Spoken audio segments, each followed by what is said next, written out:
बिस्मिल्लाहिर्रहमानिर्रहीम।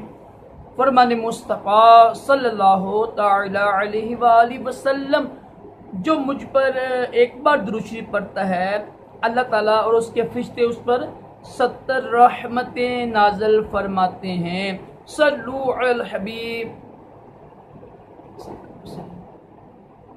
नमाज पढ़ना भी अजीम सुन्नत मुबारक है, काश इस पर भी हम अमल कर सकें।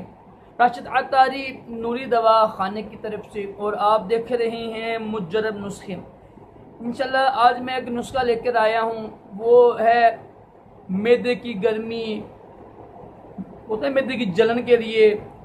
कुछ लोगों को मैदे में बहुत गर्मी हो जाती है, ज़रा कुछ खाया गर्मी पैदा हो जाती है, तजाबियत जलन होती है। तो इसकी वजूहात भी तो है ना, गरम गरम चीज़ें खाना, तेज़ मिर्च मसाला, बिरयानी, और परहेज नहीं करते हैं। बरकैफ इसके बेशुमार नुस्खे हैं। कोशिश करें होता है ना, शरबत पिया, कच्ची लस्सी पिया करें, और आलू बहारा और खरमानी जो होती है, आलू भी अच्छा है। इसमें सत्तू होते हैं, सत्तू का शरबत पीने आप माशाल्लाह बहुत मशहूर है। जो वैसे खाना सुन्नत मुबारक है। छोटी इलायची का शरबत पी लें, एक तो वो है संदर का शरबत पी लें, संदर का शरबत किसी अच्छी कोमड़े का ले लें, वो पी लें। आप ठंडी चीज़ें इस्तेमाल करें तो इंशाल्लाह इसकी बरकत से भी बड़ा फ़र्क पड़ता है। आपको ये नुस्खे में बताने लगा हूँ। ये नुस्खा ऐसा है कि आप वैसे भी अगर आपको यानी मैदे में गर्मी नहीं ना, आपके है मैदे में गर्मी नहीं है, जलन नहीं है, तजाबियत नहीं है, फिर भी ये अच्छा है, सब इस्तेमाल करें, बच्चे औरतें, कोई नुकसान नहीं है। ये ऐसी चीज़ें हैं जो आम मिल जाती हैं। तो ये अल्हम्दुलिल्लाह बड़ा ही मुजरब भी है, बहुत बड़े हकीम है कराची के, अल्हम्दुलिल्लाह मेरे पीर भाई हैं हकीम आसफ अतारी साहब, माशाल्लाह उन्होंने ये नुस्खा अता किया है।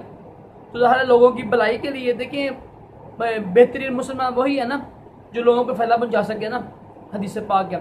तो अल्हम्दुलिल्लाह लोगों के फ़ायदे के लिए मैं अर्ज़ करना लगा, ये नुकसान, इसका नुकसान है ही नहीं। ये तमाम चीज़ें जो है ना, एक गर्मी के लिए, मैदे की गैस के लिए अच्छी हैं, ख़ास तौर पर गर्मी के लिए।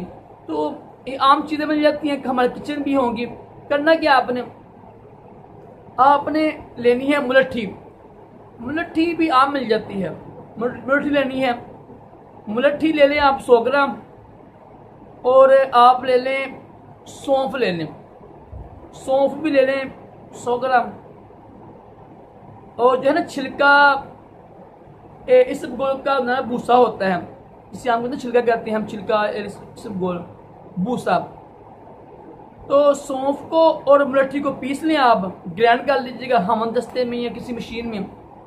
और जो इसबगोल का भूसा है ना, उसको वो तो ऐसे बारीक होता है, उसको छानी बारीक करने की ज़रूरत भी नहीं पड़ती है।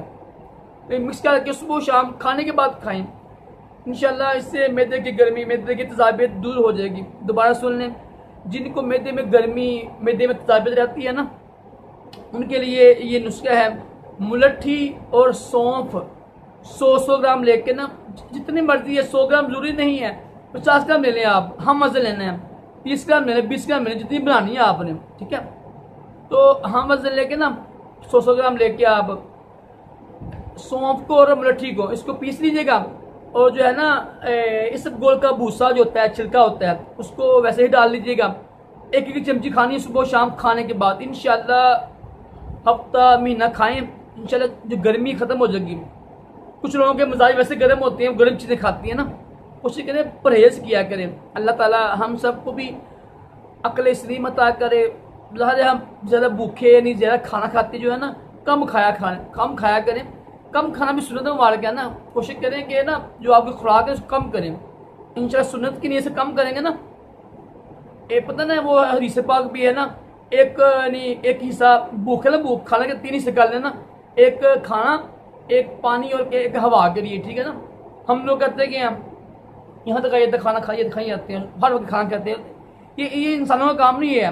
हम माशाल्लाह हम इंसान हैं, लेकिन हम जो हमारे काम है वो है जानवरों की तरह खा रहे हैं, एक कभी खाना हजम नहीं हुआ ऊपर दूसरा खाना खा रहे हैं। ऐसा ना करें, इंसान बने, जानवर ना बने। तो ये आप नुस्खा इस्तेमाल कीजिएगा, इंशाल्लाह सुन्नत की बरकत से भी बड़ा इंशाल्लाह फ़र्क पड़ेगा। अल्लाह ताला हम सबको तमाम जिस्मानी रूहानी बीमारियों से महफूज रखे, दोनों जहानों की भलाइयाँ अता करे। सल्लु अला हबीब सल्लल्लाहु तआला अलैहि वसल्लम।